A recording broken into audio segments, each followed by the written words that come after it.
आज की कहानी है दोस्तों माँ। एक घर में 3 भाई और एक बहन थी।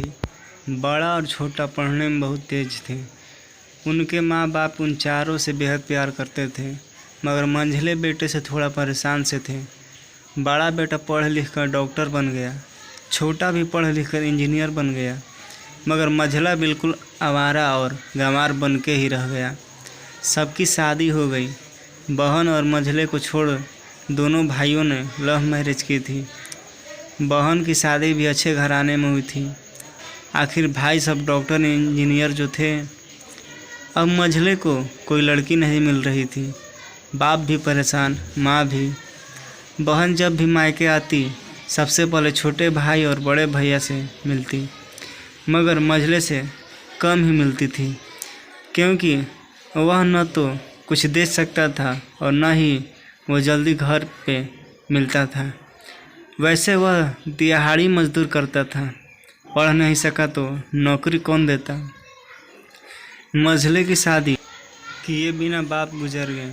माँ ने सोचा वहीं हम बंटवारे की बात न निकले, इसलिए अपने ही गांव से एक सीधी सादी लड़की से मंझले की शादी करवा दी। शादी होते ही न जाने क्या हुआ कि मंझला बड़े लगन से काम करने लगा। दोस्तों ने कहा, ए चंदू, आज अड्डे पे आना। चंदू, आज नहीं फिर कभी। दोस्त, अरे तू शादी के बाद तो जैसे बीबी का गुलाम ही हो गया। चंदू बोला, अरे ऐसी बात नहीं, कल मैं अकेला एक पेट था तो अपने रोटी के हिस्से कमा लेता था, अब 2 पेट हैं, आज कल और होगा। घर वाले नालायक कहते हैं और मेरे लिए चलता है, मगर मेरी पत्नी मुझे कभी नालायक कहे तो मेरी मर्दानगी पर एक भद्दा गाली है, क्योंकि एक पत्नी के लिए उसका पति उसका घमंड, इज्जत और उम्मीद होता है। उसके घर वालों ने भी तो मुझ पर भरोसा करके ही तो अपनी बेटी ही दी होगी, फिर उनका भरोसा कैसे तोड़ सकता हूँ। कॉलेज में नौकरी की डिग्री मिलती है और ऐसे संस्कार माँ बाप से मिलते हैं। इधर घर पे बड़ा और छोटा भाई और उनकी पत्नियां मिलकर आपस में फैसला करते हैं कि जायदाद का बंटवारा हो जाए, क्योंकि हम दोनों लाखों कमाते हैं मगर मंझला ना के बराबर कमाता है। ऐसा नहीं होगा।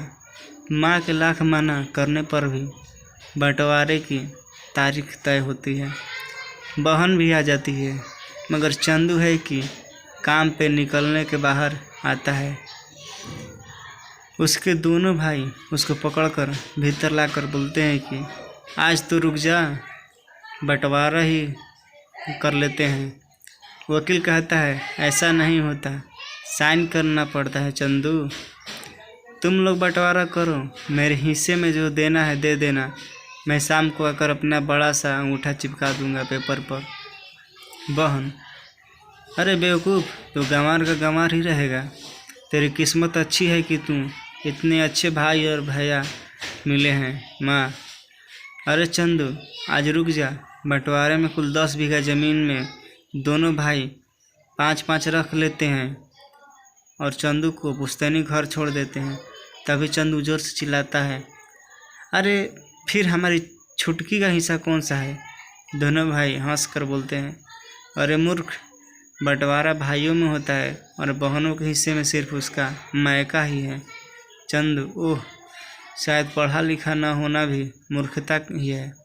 ठीक है, आप दोनों ऐसा करो, मेरे हिस्से की वसीयत मेरी बहन छुटकी के नाम कर दो। दोनों भाई चकित होकर बोलते हैं, और तू। चंदू माँ की ओर देखते मुस्कुरा के बोलता है, मेरे हिस्से में माँ है। न फिर अपनी बीवी की ओर देखकर बोलता है मुस्कुरा के, क्यों चंदूनी जी, क्या मैंने गलत कहा। चंदूनी अपनी सास से लिपट कर कहती है, इससे बड़ी वसीयत क्या होगी मेरे लिए कि मुझे माँ जैसी सासू मिली और बाप जैसा ख्याल रखने वाला पति। बस यही सब थे जो बंटवारे को सन्नाटा में बदल दिया। बहन दौड़कर अपने गंवार भैया से गले लगकर रोते हुए कहती है कि माफ़ कर दो भैया मुझे, क्योंकि मैं समझ न सकी आपको चंदू इस घर में तेरा भी उतना ही अधिकार है जितना हम सभी का।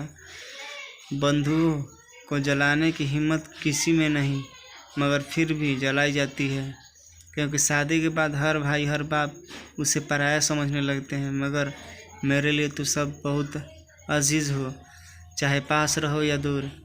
माँ का चुनाव इसलिए किया ताकि तुम सब हमेशा मुझे याद आओ, क्योंकि ये वही कुख है जहाँ हमने साथ साथ 9 महीने गुजारे। माँ के साथ तुम्हारी यादों को भी मैं रख रहा हूँ। दोनों भाई दौड़कर मंझले से गले मिलकर रोते रोते कहते हैं, आज तो तू सचमुच का बाबा लग रहा है। सबकी पलकों के पानी ही पानी। सब एक साथ फिर से रहने लगते हैं।